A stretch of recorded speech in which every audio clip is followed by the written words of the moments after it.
Is there a strategy that'll help you grow your company faster?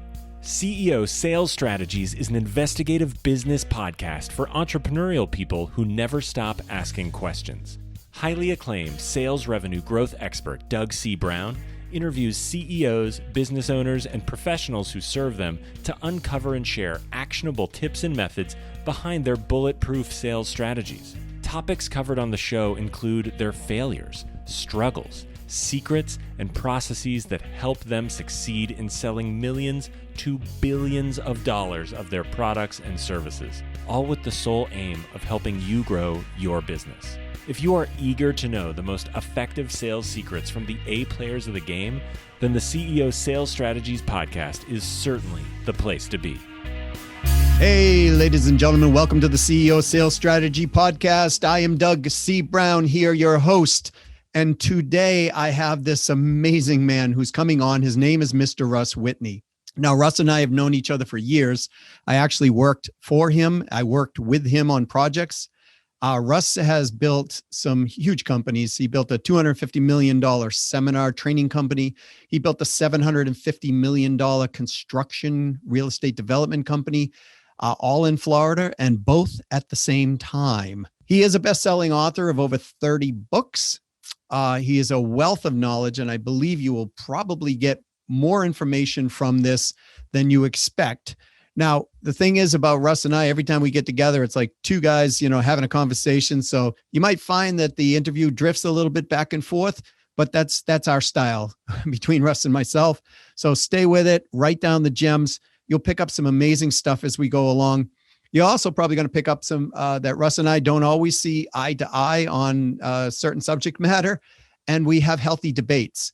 That is something I actually learned from him that is a success trait in business. He always told me that, Doug, the company is a CEO and they need presidents and they need partners. And all of these folks are not supposed to agree all at the time, because if you have partners and executives who are agreeing with you all the time, it's time to get new partners and executives, because you need that conflicting or contrary point of view in order to create growth. So get your pencil out, follow this through. You're going to find nuggets all the way through, and it's a great pleasure for me to have him on this call. And if you want to learn how to take your business, up into the billions or even the hundreds of millions, or even tens of millions, Russ is the guy to listen to. So let me introduce Mr. Russ Whitney, and I'm going to welcome Russ to the call. Also, go to bwquickstart.com, because you're going to see in the interview that Russ is making this offer. He decided that he's going to take all of his knowledge over the years and he's going to put it into a portal, and it's for $249. Lifetime membership into this portal. You'll be able to access all of the information that we're talking about, and all of his and many of his courses, and many different varieties of training, all for a lifetime membership of $249. Guys, I know personally, I've studied a lot of this stuff. It's worth well over $50,000.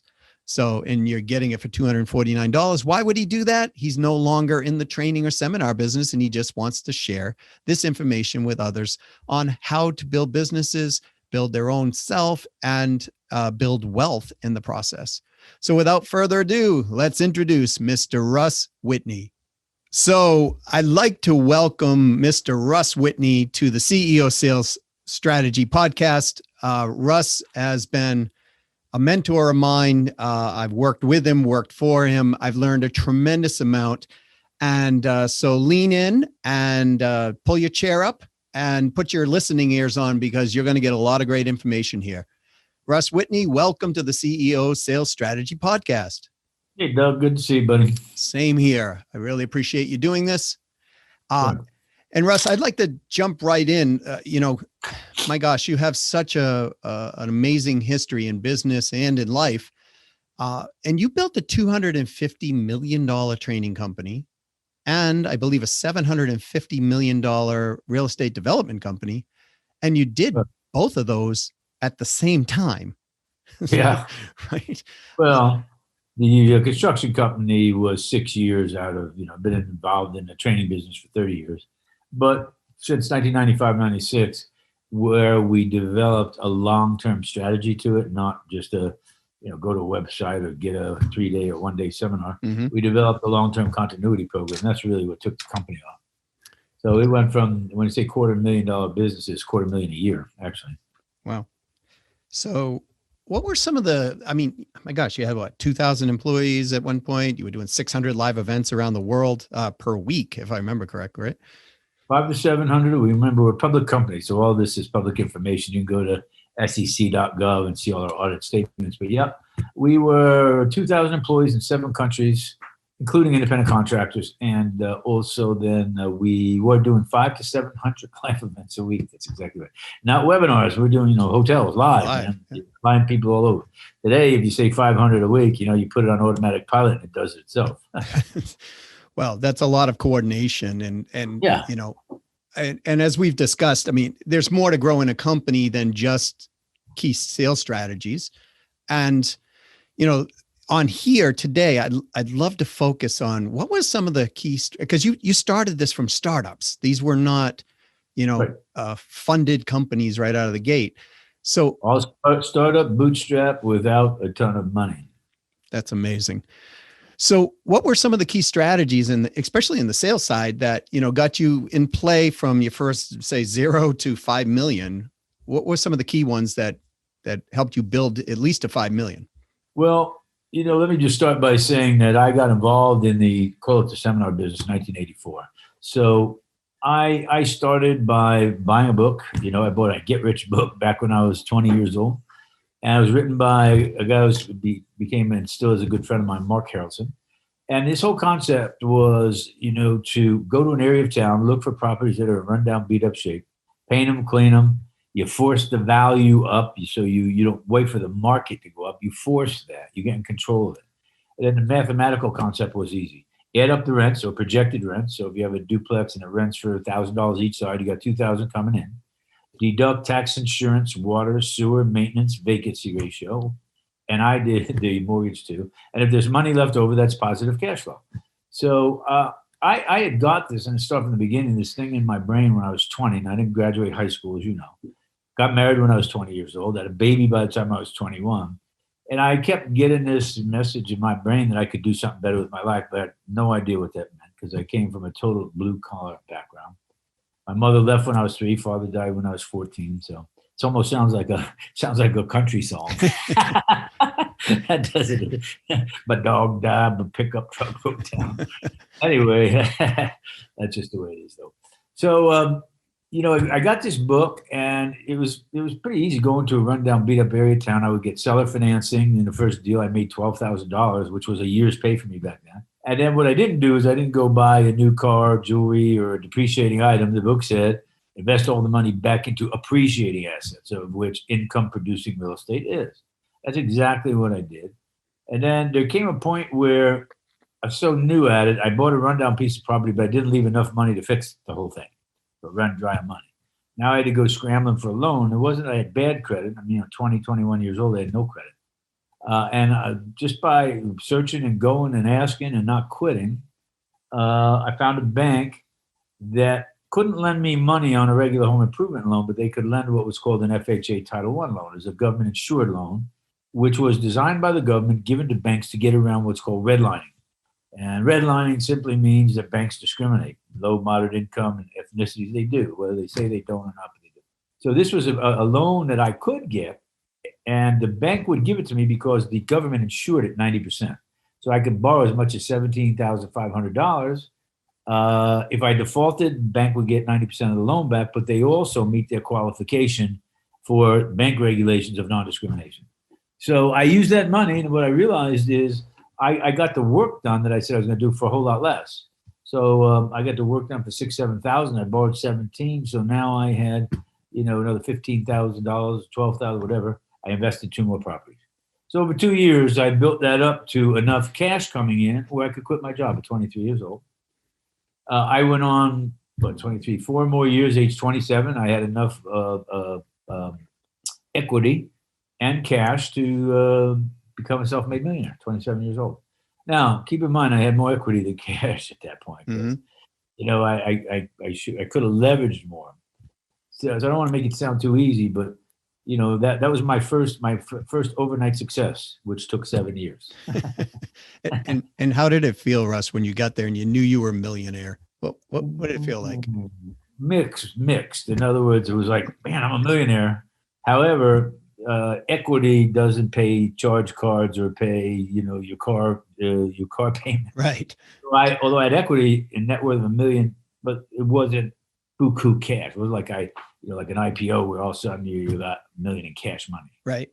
Still though, yeah, it felt good. And you know what? I was ignorant enough where that was a big deal. I never in my life dreamed I could, would be a millionaire. However, I shouldn't say I did dream. Because when I read that first book, people say, what drove you? Why did you work a job and do all this? What drove me is, I'll put it out front, is getting rid of the pain. What I mean by that, this book said I could be a millionaire. Well, my parents died young. I got in trouble when I was a kid. Didn't graduate high school. And so this book said I could be a millionaire. All that stuck in my brain was, man, if I could become a millionaire, I could show all those people who said that I was nobody or nothing that I was somebody. And of course, 7 years later, a lot of that anxiety goes away. So I don't know that I ever really shoved it down anybody's throat, but that's what drove me was the pain of feeling like a nobody. Mm. You know what? Is if I could have been a millionaire by licking dirt off the street, I'd have probably done it. You know what I mean? And sometimes it's the pain that's the best driver, not so much the money. Well, money's a good goal and all that, but it's not the sole driver. Yeah. And I noticed one trait I've noticed amongst very successful people who have grown companies 5 million, to billions of dollars, is their determination. And every one of the folks that I've ever interviewed or met over my career, they've had this, I'll call it, I'll show you, never ending desire, driving determination to continue on. And it's just like when they come up against challenge after challenge after challenge, it's like, okay, I got a challenge. I'll show you we can overcome this. And this is what I think Chet Holmes called pig-headed discipline and determination, just to see it get there. How important is that for anyone starting a company? I see it a different way. I think sometimes when people hit a goal or make a lot of money, they kind of make some stuff up about, or the determination of this, that, the other. For me, it was this. It was a pig-headed. I'll go ahead with, in a way it was, but it was this. It was every time that something didn't work, I attributed to the fact that I either didn't understand the book, or I had to get more information, or I had to get more. And there wasn't all the, like today, you go on the internet and find anything. Seminars were not readily available way back then. There were very few and far between of this type, how to make money. And so what drove me was I would go around it, I would go under, I would try because I felt it was me not getting it. You know what I mean? Because the book kind of sounded pretty simple, but you'd go for a loan and I couldn't get a loan. Then I'd go here, I'd go there. I wouldn't quit. So I guess you could call it pig-headed, but it was more ignorance. You know what I mean? It wasn't, I'm smart. I'll go and I'll drive and it'll work. I was scared to death it wouldn't work. My first few deals, I had the biggest fear of failure ever. I had a blue collar father-in-law. I didn't have anything. And he said, you're going to buy these rental properties. What happens when the tenants move out, or the plumbing goes, or the roof goes? And, I got to thinking rental real estate's been around for more than 200 years. And there have been investors making money on it for 200 years because I buy one, all the tenants are going to move out. It didn't make sense. Mm. And I had the talk with my ex-wife, and it was, you know what? If we don't do something, we're never going to get ahead. And so we took that risk and bought the first one, and you know what? It worked. What was scarier than that was the second deal I made, because now I figured, okay, we go do this, we're getting greedy now, and everything we did right on the first one, we could lose. Mm. It's had the same talk. You know what? If we don't try something, we're never going to get any further. Then it comes a $500,000 deal, same talk. Then comes the $1 million deal, same talk. And you know what is, I never had that talk again after that first $1 million deal until my first $5 million deal. Then a fear of failure said, it's common. It's part of the deal. You got to have a fear of failure, which is why you don't just go out blind. We've got to have a calculated risk, which comes through training. which comes through a coach. Someone has already done it. There's not much new here that someone hasn't already done. There's new marketing methods. Technology opens up some opportunity. But there's a coach, there's a training program that one could go to continue, number one, business experience. Business experience, you could have the best accounting firm in the universe. Bottom line boils down to how much comes in, how much goes out, how much do I get to keep, right? Yeah. You know that.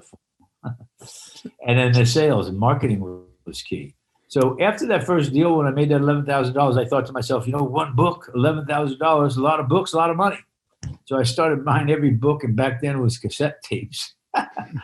And I started buying everything I could get my hands on. I was so hungry to learn. And this was all new to me. I'd never heard this coming from a blue collar background. So it was amazing. It was self-help and learning. I was never a big reader, but man, this one got my attention. I could see where this was going to do something. So I'll put this out there as we talked earlier. To have a conversation like this and talk and to your clientele and not have somewhere for them to go to get more information if something I say strikes a nerve is like doing this is like taking a shower with a raincoat on. What's the point? Everybody gets all excited. Now what am I going to do? I don't know. When I find it, I'll do it. So I would suggest this. Right now I've not been in the seminar business forever. I resigned as chairman, CEO of the public company some years ago. Do I do some training here and there? Yes, but it's really higher priced, more experienced, type people. What they could do is this. The company took all of the training programs that I've done. One of the best, I'd say, communication, negotiation, salesmanship. You could probably sell that better than I can. You told me it was one of the best sales courses and non-Me Too courses you've ever heard. And I meant it. What was different about it? It was real. It wasn't this fluffy. It was right to the point. It was real. It's about communication. It's about how to design the human engineering for a conversation that leads to a win-win outcome. And it was very clear from the beginning. The first time I started listening to it, in the first 15 minutes, I was like, wow, this is different. This is the real stuff. Yeah, 6 hours worth. That's what built a $250 million company. I know you part of this is sales, but let me just say this in what we just said. I know you talked with Will and my company on where to go, but we put all of this training into. There's audio, there's video, there's video training, there's literally in the field training. I do a lot of it myself, which I've been doing for 30 years. We always either filmed or wrote. I've written 30 books, 3 New York Times bestsellers, all business except for one, and sales. We decided, since we're not in a business, why let all this information go to waste? Let's put it out there where people who could not have afforded it or weren't sure to pass can. So you can get on that membership site for $39 a month, or a one-time $249. You get access to it for the rest of your life. One time. So I want. Can you tell me how to do it? Because I don't. Yeah, I'd be absolutely thrilled to do this. So here's the deal. Russ and I have known each other for a while now. We don't always agree on things, but we agree on this one. I can guarantee you that the building wealth component of what he's designed, there's over $50,000 worth of training that you can access for a mere $249. So go to BW, that's Building Wealth, or BWQuickstart.com. And you can go right there and you can invest, $249. I mean, we're in December, you get a tax write-off, but the reality is this is real stuff. This is the stuff that I have studied. This is the information that others have studied. I mean, I don't think it's buildingwealth.com. When we were just on there with Will, didn't he say it's BW Quickstart? Yeah, it's BW Quickstart. Oh. And, you can also find it through russwhitney.com if you want to do that. And, the endorsements on the programs and the product. I mean, I've studied a lot of this stuff myself, so I can endorse it. I saw Tony Robbins on there. I saw Kevin Harrington on there. I saw Than Merrill on there. I mean, this is the real deal, guys. From somebody. Every one of those names all came through my training programs and then started their own. Russ, how many people in total? I think I know the number, but how many people in total came through your training programs? In the U.S., 6 million. That's just U.S. alone. Yes, for the most part. Wow. Okay. So And worldwide, you were in 7 countries. So do the math, folks. It's pretty straightforward. Now, in growing those companies to where you grew them, were there some specific things that you did that you would say, yep, that was right, and every company out there should do these type of things? Yeah, for sure. Let me, I've had 40 different companies over the years. I'll talk about the bigger ones that have what I think are the best lessons. Let's talk about the real estate business. It's what I do now. That I'm not in the seminar business. I've got a development and construction business. I do fairly big land deals. I entitle these land deals and then sell them for a lot more money. Entitle means I get them ready for a builder to buy them and do the building. If I don't have to build, then it's just fine with me. But right now, it is so hot that I am doing a lot of building as well. So I have, between Costa Rica, which is an international project, in the U.S., I have well over 1,000 units either in permitting or under construction. So that's including single-family houses, condo projects, not so much apartments right now, but I have several deals, land deals, that we're entitling for apartments. One is for 265 units, another one for 48 units. So that's pretty much what I'm doing right now.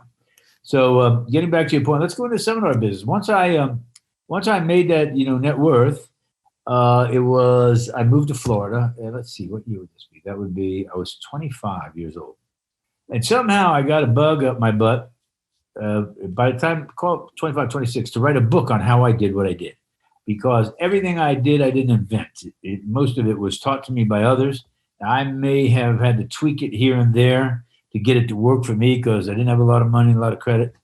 And so I wrote a book on how I did what I did. It was called The Hurdles and Pitfalls of Real Estate. The book is sold to date, millions of copies over the years. And I didn't write a book because I thought there was a lot of money in it, believe it or not. And there wasn't a lot of seminars there. So that it didn't strike me as, let's go get into that business because it can make money. So what happened is I sent it off to a bunch of publishers and turned down. I sent it off to a publisher called the National Institute of Financial Planning. Loved the book.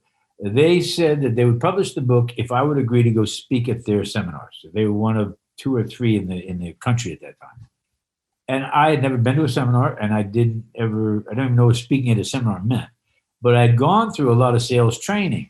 And so up until that point, I knew how to sell, but I'd never done group selling to a big audience, like in a hotel of 1,000 people. And so the short version is I went to the seminar and I thought I was good. Now, they helped me create books and the cassette tapes, the audio programs back then.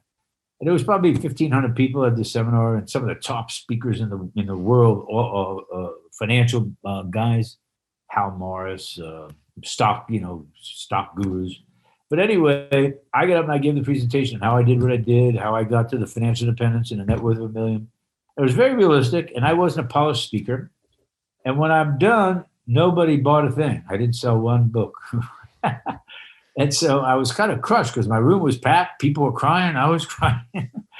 And then the promoter of the seminar, went to him. I said, I don't know what happened. Well, the people loved it. I could see. And he put his arm around me. He said, Russ, maybe you told them too much. Maybe what you needed to do is leave a little out so they have a reason to buy your product, which I thought, I developed over time the philosophy that if I didn't sell them that backup information, then I was cheating them because nobody's going to take enough notes and go home and know what to do. They get enough information to get excited and be dangerous. Yep. And so then I started to compile it into an easy to understand step-by-step program where they, went home, they'd have something they could fall back on. Then we created an 800 consulting line, a free consulting line where they could call in and get help. And that's really how it started. But that business was up, down, because the key to any business is marketing and sales. You could have the best widget in the world. If nobody buys it, you go broke. You could give the best education. If you don't fill seminar seats, you go broke. You understand? So education obviously is an ethical and moral obligation. Bottom line is you don't put a butt in a seat, you have no business. So I had to learn marketing. Well, I can tell you the first one, I spent $17,000 that I didn't have on a direct mail company that said, "Oh, we know how to fill these rooms." I knew nothing about direct mail. I paid $17,000, and there was probably 5 registrations. There was no sense in even fulfilling it, so it was just a loss.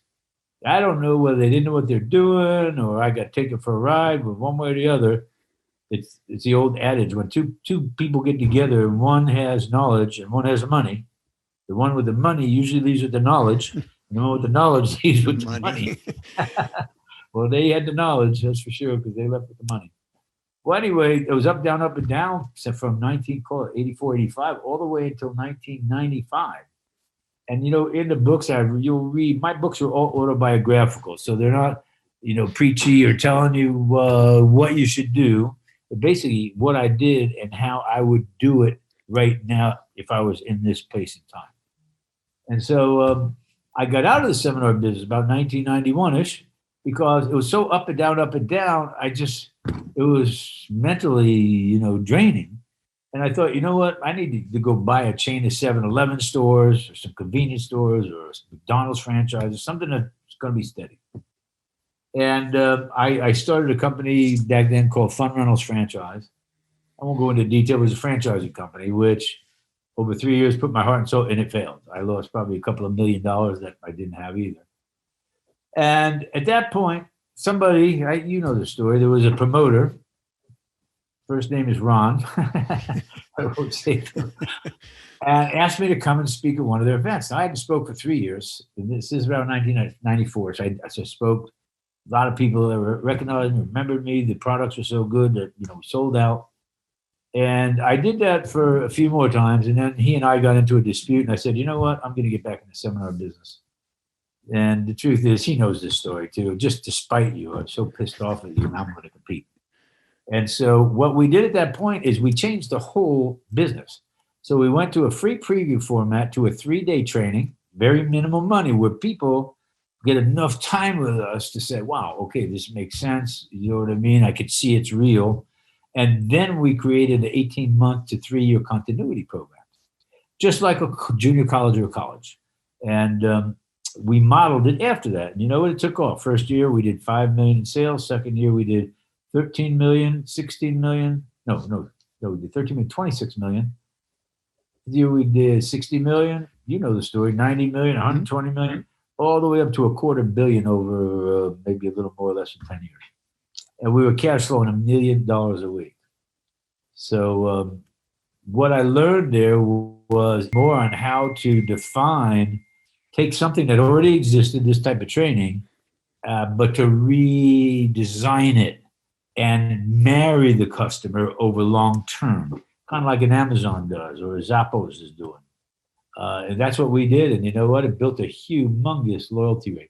In our $199 products, we have 10% training programs that were, $15,000 to $50,000. We had less than 1/2 of 1% refund. We had a total 100% money back guarantee. So I was willing to put everything we do on the line. You know what I mean? Because it was that good.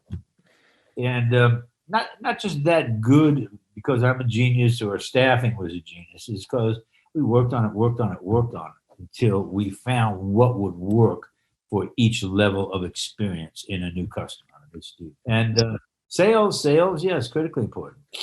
I've always known you to speak the same about marketing and sales. And you basically took a concept, redesigned that concept, and then added, I'm going to marry the pretty much marry the client for the long term.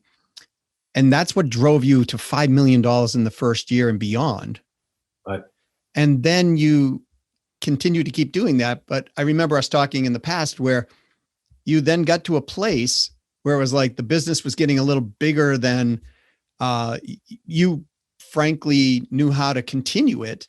No, you don't have to be shy about talking about it. Absolutely was over my head. Okay. Well, you know me, I'm pretty polite, right? So the business was over your head, but you made the decision to go out and find people who were more skilled at doing this at that point in your life. And you had to kind of roll the dice at that point. And that's what kind of took you from, I think you were at 60 million or something right in that area. And then that's what took you from 60 million. You read the book. Yeah, what's good about the books and all that I've read in the training courses is there's only one story. You know what I mean? And so as people go over it, they get to start internalizing and then take action. That's what worked. But yeah, that's exactly what happened. It happened around 1999. 1999, we started the company up in 1996. Around 97, I took it public. So we became a NASDAQ traded company, which I took from 14 cents to $14 a share. I had some 5.5 million shares, so you do the math.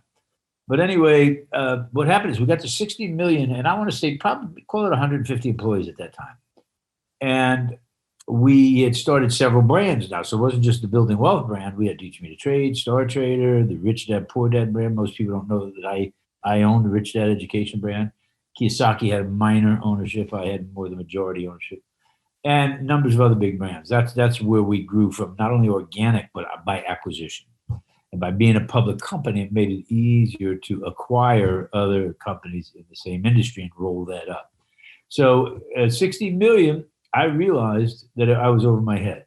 Not over my head in what we were doing product-wise or the content, but how to run that and administrate that. And so I realized I bought some books like the GE Way Field book by Jack Welch. I started to buy business books on how corporations grow.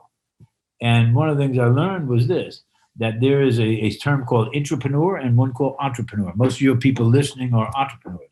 The intrapreneur, the guy who goes to business school and they work their way up the corporate ladder. But in good companies like GE and other Fortune 500 companies, they have immensely great training programs. And so these guys learn how to run a $1 billion division within the confines of, a $100 billion company like maybe GE or whatever it is. So what I realized is, if I wanted to grow this thing from 60 million to call it 150 million, maybe that was my goal, and it was just a number that got in my head. There was no science to that goal. I knew that I had to go out and recruit from Fortune 500 companies to get managers to come in and run these divisions, administrate them. They didn't know anything about the content or how to make money stuff because they run companies, again, within the confines of other companies. You might say, why don't these guys go out and start their own business? That's not the mentality. You know what I mean? The mentality is they get rich with stock options inside, bigger companies or bigger salaries, whatever the goal is. So anyway, that's what I did. I hired a recruiting firm, and they brought in people from Kraft Foods, PepsiCo, Philip Morris. These are big Fortune 500s. Those guys come in and they put organization to it: systems, process, resource, budget, and forecast. If you think about Apple Computers, Steve Jobs, or you think about Hewlett Packard, guys who started in the garage. Well, there comes a point where that goes beyond. You can make all the decisions and be the butcher, the baker, the candlestick maker. You got to have people to be able to do that, and you got to have systems, processes. You need resources for that and budgeting to go. Well, they knew I wouldn't know anything about that stuff. That's all business school, college stuff. My business. My business plan was ready, fire, aim, kick some dust up, and then go out and fix it. Right.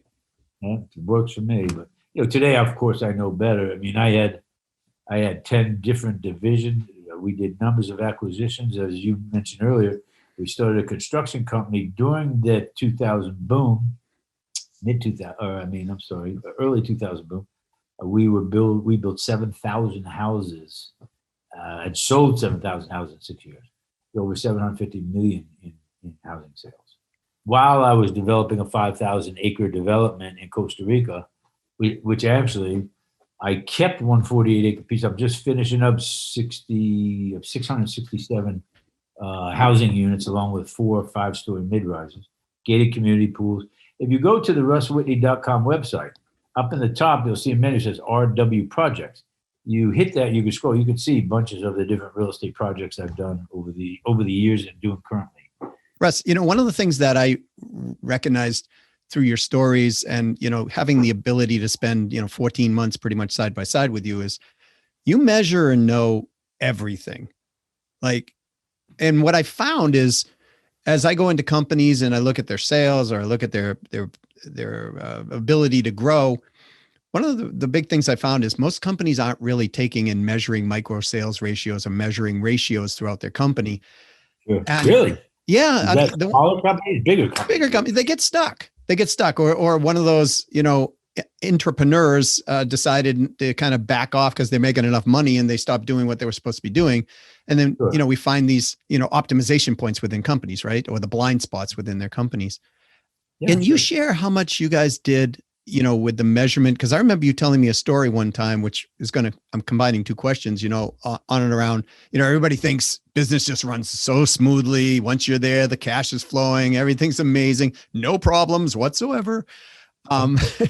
And I remember you telling me a place one time where you were at a place in the business where you had to look at the numbers and make some really hard decisions on, I think it was a $4 million. You had $4 million to decide to invest or cut at that point, where you had to start taking.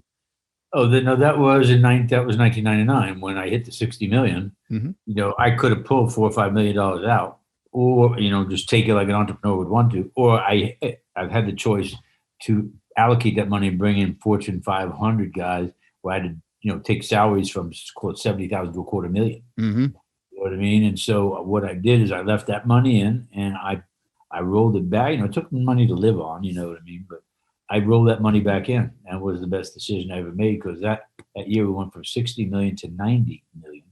From 90 million, we went to, I'm pretty good with these numbers, 130 million, and 190 million, 210, 230, 250.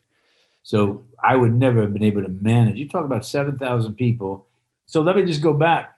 So I rolled that money back in, and the growth went to, we were, Doug, you'll know this number. We had from 2000-ish to 2006, 7, 60,000 people a month registering for our training events, live events in 7 countries. We were doing 500 events. That means you got to we must have 40, 50 teams out. You got to put that many people on airplanes. You got to put that many people into hotels. You got to have an in-house travel agency, 50, 60 people in the accounting department. I mean, you need people to manage that. So, if the company's cash flowing, you got to put into system, process, resource, budget. I've seen many entrepreneurs hit on a good marketing program and they rock it out, but they don't have the infrastructure to support it. Next thing you know, they're out of business. Right. Happens more times than you can imagine, particularly in the seminar business. One of the things that you said something that I want to shift to, actually, which is you wrote this book. It's called Inner Voice, and Inner Voice changed my life, and it's changed the life of lots of people. And I'll ask you to explain what Inner Voice is, because I can probably explain it, I think, as well as you can. Well, I love to hear you. Yeah. So, Either way. Inner Voice is getting really clear and truthful with ourselves and listening to our own inner instincts on a daily basis, and the power of the universe connection, and letting that power of the universe actually guide us through the process of discovering ourselves and becoming a less reactive, more kind, and I would say patient person through life. Is that a decent description? Nice. That sounds very Deepak Chopra to me. but it's a business book. You got the head shaved and everything. Look at you. But it's a business book, really, when it comes down to it. The bottom line with that book, it's the only book that I've ever written that's not financially related, or sales or business related. And it came about around 2008, where I went through the debacle of the crash of the real estate market. I was going through a divorce after 30 years of marriage, which I never thought would happen. My life was just crashing into when the real estate market crashed. I mean, I had tens of millions of dollars. The company went through an investigation with the SEC, of which cost $22 million to drop the stock, which cost probably $30 or $40 million, which I laugh at now. It's not really funny. So sooner or later, you got to laugh. And so I got this, I work many 7-day weeks, 15-hour days, more than I can count. And I just saw that it all could be fleeting and gone in a moment. I mean, look at Tony Tsai, the guy who started Zappos, 46 years old, dies in a fire last week, the week before. That's unbelievable when I heard that. Yeah, tragic. Yeah. Oh my gosh. Yeah, and a super nice, humble guy too. Mm-hmm. Billionaire, mind you, but I mean, as humble gets. I was talking to Larry Benet about it just the other day. What a tragedy. Anyway, moving right along, I grew up in a kind of religious background, and I was taught, we die, we go to heaven, we get angel wings, and we eat grapes and drink wine. I just got to thinking that just didn't buy into that, and that everything could be gone in a moment. I had a Citation 7 jet, which is about an $8 million jet, 10 cars. I mean, pretty much anything you could want. And also, boom, things crash. And I decided to put management into the companies, and I took off for quite a few years, back and forth, but traveled over 20 countries: Abu Dhabi, Dubai, Israel, Haiti, Colombia, Spain, all through Europe, South America, Central America. And I got to meet with some of the top business, spiritual, religious leaders. And I had two questions. What happens when we die? When lights go out, where do we go? And I got some amazing answers that were very different that I learned in the religious training that I'd gone through. And it was a real eye-opener. And the other one is, who's right? Are the Christians right? The Jews right? The Muslims right? The Hindus right? The Buddhists right? Or are they all saying the same thing in different time, languages, and cultures? And wow, aside from getting answers to those two questions, I learned a lot about how life really started, where it's going, why we're here. You ever think about that? Everybody listen to me. You just ask yourself this question. You live for 70, 75 years. So far, it's been struggle, emotional problems, family problems, life problems, career problems, kid, you name it. There's always a struggle, always. And then we die at 75. If there's a God and, a real God, it would have to be a mean one if all we did was put us here to struggle and then die and the lights go out. And that's it. There must be more to it. And there is, from what I learned. Inner Voice ended up to be a book, although I never set out to write the book. Published by Hay House, by the way, largest spiritual publisher in the world, who does do Deepak Chopra's books and Wayne Dyer and on and on and on. And this book will give you some answers, boy, oh boy, that I think will make a big difference in your life. It's not a religious book, but it doesn't conflict with any religion. It is not a religious book. It's not a religious book, but it's not a business book, so to speak, or a book on success. But actually, it's everything about it. Everything about it. There's nothing to do with how much comes in, how much goes out, and how much. It's all the rest that makes those formulas work. And that is also available. The whole course is available on our membership site, which again, is it BW Quickstart? Is that what it is? bwquickstart.com. You have the book there. You have the course there that I saw as well. Yeah, the book is not on the membership site. If they get on the membership site, all they do, they let them write to support it at an Inner Voice, and we'll send them one free. But that's a published book, so we can't just give that away. So we can't sell it on a website. The publisher sells it, and they pay me the commission. If we sell it, we buy them. So we have a warehouse full of 5,000. I give them free. So that's support at innervoice.com. Support@innervoice.com. And for the free book, but don't do that unless you're going to have to get on the membership site first. And that's, you can do it for $39 a month, and you get off anytime you want, no questions asked. Or you can get the $249 one-time fee for life. Not $249 every year. You pay one-time fee of $249, and you get $50,000 worth of training. And it's not your average training, folks. This is the top of the top of the top stuff. So I've gone through it. So it's, and Russ, I want to be a little contradictory with you. You said it's not a business book, but I believe it is a business book. And for me, it allowed me to build I would say a sustainable multi-seven-figure, growth path in my businesses. And it was because of Inner Voice, because there were so many things that are, what I call emotional blocks, right? That just lock us up. And you worked with me and, through the book. I've read that book now, I don't know how many times. And I learned something new from it every time. But to me, it's a really great business. It is the business book of business books, because we deal with people all the time, and people have these challenges. And when we unlock these challenges, magic things start to happen. That's a good point. Good point. Well, I guess what I'm saying, I agree with what you're saying. The why I say it the way I do is it's not a book on adding up rents, deducting expenses, or necessarily sales strategies, although a great deal of Inner Voice, when we're dealing with truth and honesty, are the strongest sales points.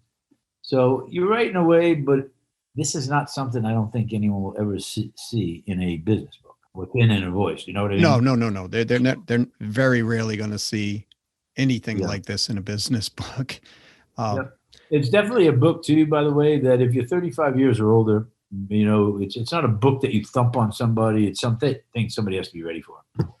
And if you do get to the membership site and you do enroll, we'll send you one out for free. I think you'll thank me forever for that book. Keeping in mind, again, it was things that after being around the seminar industry, talking to 6 million people, having immense success, these are things that I'm like, how could I never have heard about these things? I mean, I was flabbergasted.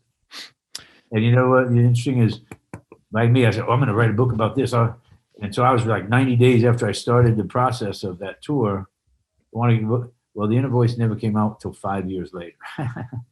You know what I mean? Every time I started on to write, I wasn't ready. I had not internalized it enough to be able to, to present that to somebody else. Well, I think the story went, Russ, if someone asked for the manuscript to read the manuscript, and then when they were reading it, your notes, everything else, it's like, Russ, you got to put this into a book because people need this. That was Larry Benet, the connector. Yep. Larry sent it off to, or actually he made a connection with me and Reed Tracy, who's the CEO at A House. And it was just rough notes. It wasn't any kind of manuscript at all. When I sent it out there, first of all, I told Larry, why they're not going to listen to me. I'm Russ Whitney, the financial guy. I'm not a spiritual guy, they're going to laugh at me. And he said, nah, Russ, you really need to do this. I sent it to Reed Tracy, and within, I'd say, less than 2 days, less than 48 hours, got a call back, and he said, we love this. We want to publish it. We want to be the publisher. So they put it out. Normally a deal like that on Simon & Schuster, Doubleday, some of the bigger books I've done, it's an 18-month process to just get it off the ground. This was out in 6 months. Amazing. So Russ, I have a couple last questions, if you don't mind. But go ahead. First question is this. People today are facing challenges, in with the economy, up and down, the pandemic, everything else. What would you recommend to people to do now to stay focused and continue to grow through those who are in business, to continue to grow through this time? What would be some advice? Well, you know me, and maybe you need a little refresher, but not really good on advice or opinions. You know what I mean? How about life's experience? What does that tell you to tell them? Now we're talking. What I do is tell them my experience and maybe what I'm doing. When you start telling people, especially in the inner voice, people can debate that, well, I can't do that, or I don't have time, I don't have this, I don't have that. If I give it to you with my experience, here's what I did, and here's what I learned, and here's why my life is better. You can't debate that because it's mine. Right. So what I decided to do, and I'll send you a picture, I don't know if I did, 3 months ago or 4 months ago when this started, I had a surgery, and so I was a little overweight, hadn't been to the gym. So I decided that in that 3 months, I was going to dedicate myself and get into the best shape of my life. And I'm also, in November, turned 65. So I was getting ready to get this Medicare. And I thought, that's bullshit. I'm going to get ripped. So, but you know what? We'll have to send some pictures for when you run this thing.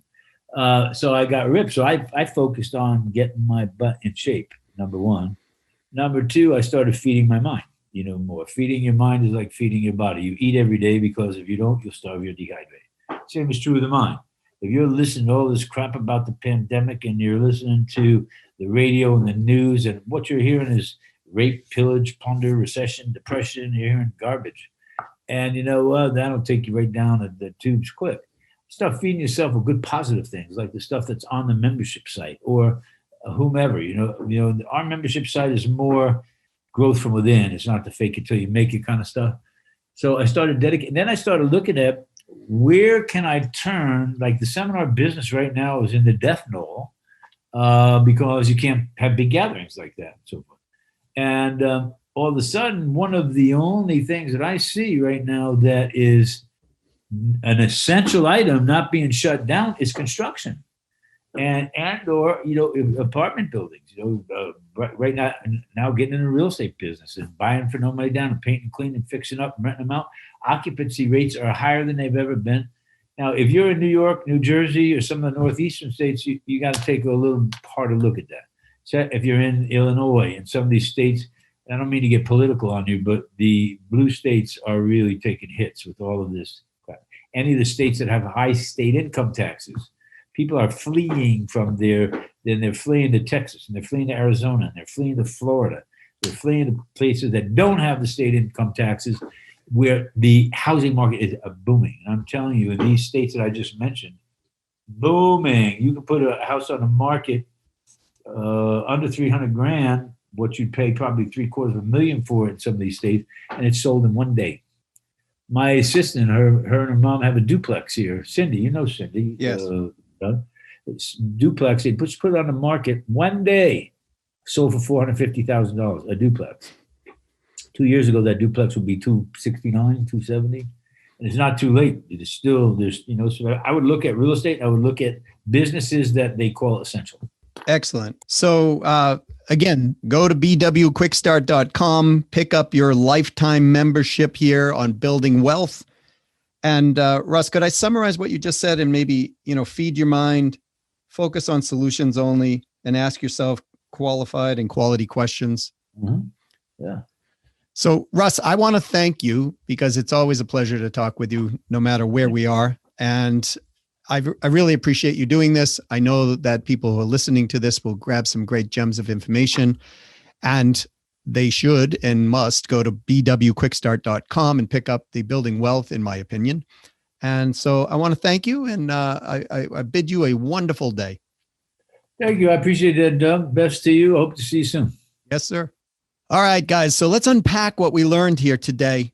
I was taking note after note after note. The first thing that I came up with was, feed your mind. What are some of the success things that you can do today? Number one, feed your mind, focus on solutions, and ask yourself quality questions. Stay out of the negative mindset. It's so easy to get sucked into the negative mindset today based on, the doom and gloom that's all over the television and the radio and everywhere else. My clients, I have told this through, because this is not the first downturn we've had in an economy, nor is it the first health scare that we've had. I mean, we lived through AIDS, SARS, MERS, real estate crashes, financial, booms and busts. There's a lot of things that we've gone through in life. And one of the things I've always told my clients during the downtimes is now the time to put the pedal down and focus on what matters. And focus on what Russ said, which is the key in success in business. Right now, marketing and sales. So marketing and sales, if you don't have sales coming into your company, as you know, you really don't have a working business that's in the positive cash flow category. So you want to focus on marketing. And there's two types of marketing. One's direct response, which is, i.e., you put a message out there and you want to have a direct response for them to buy something and or get on a phone call together, set an appointment. And then there's branding, which is creating the promise delivered, or, what are people thinking about when they're thinking about you or your company? That's the branding. And the majority stay in the direct response and, use the branding when you can. Branding will bring you, I will call them passive leads. Direct response will bring you active leads. So I love what he said in the beginning, guys, about, what drives you, right? Fear of failure is what drove him. And the desire to learn, the desire so that he can show other people that what he was feeling within inside himself was, I'm somebody, I want to show everybody that I am somebody, especially those people who told me I'm never going to make it. I'm not going to be that type of person. I grew up in this environment. He's a true rags to riches story. He did grow up in a very, I'll call it a tough environment, that most people would have crumbled under. And he had to go through life undoing some of the scripting that was taught to him. I had the same thing, and I'm sure that many of you listening could relate to this. It comes down to the truth. I remember Russ saying, yeah, it's the truth, right? You want to tell the truth.